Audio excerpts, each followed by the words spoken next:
ধনীর গুরুত্বহীন অতিথি হওয়ার চেয়ে গরিবের প্রধান অতিথি হওয়া অনেক সম্মানের। হিংসে তারাই করে যাদের আসলে কোনো যোগ্যতা থাকে না।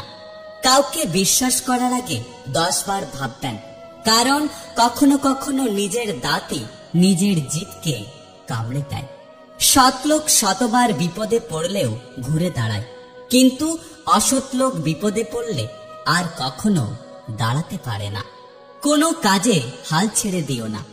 একটা কথা সবসময় মনে রেখো, কাজটা যদি সহজ হতো তাহলে সবাই সেটা করে নিত। কখনো নির্বোধের সাথে তর্ক করবেন না, জিততে তো পারবেনই না, উল্টে আপনার সম্মানহানি হবে। আমি বৃষ্টিতে হাঁটতে ভালোবাসি, যাতে আমার চোখের জল কেউ দেখতে না পায়।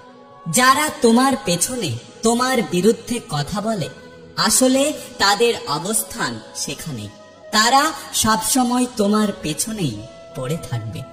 আমরা সবসময় যোগ্য ব্যক্তি খোঁজার চেষ্টা করি, কিন্তু আমরা কখনোই কারোর যোগ্য হওয়ার চেষ্টা করি না।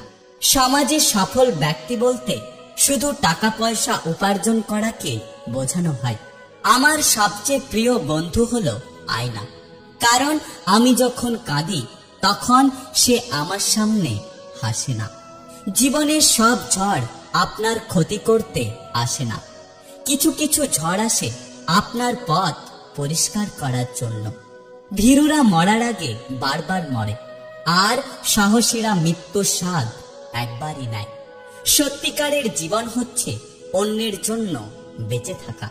আমার যদি কোনো ভুল হয় তাহলে অন্যের কাছে সমালোচনা না করে সেটা আমাকে জানিও, কারণ সেটা যদি ঠিক করতে পারি আমি পারবো। হেরে গিয়ে যে আবার চেষ্টা করার সাহস দেখাতে পারে, আসলে এই পৃথিবীতে সেই জয়ী।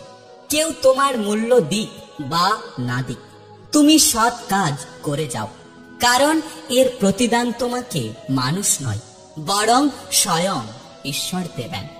একাকিত্ব তোমায় যা শেখাবে, পৃথিবীর কোনো ভালো বই তোমাকে তা শেখাতে পারবে না।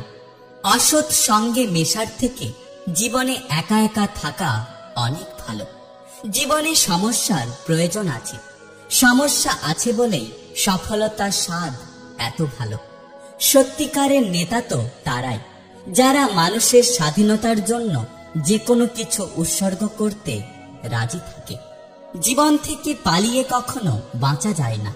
জীবনে সমস্যা অবশ্যই থাকবে, পারলে নিজের সমস্যার সমাধান করো, আর না হলে সময়ের হাতে ছেড়ে দাও।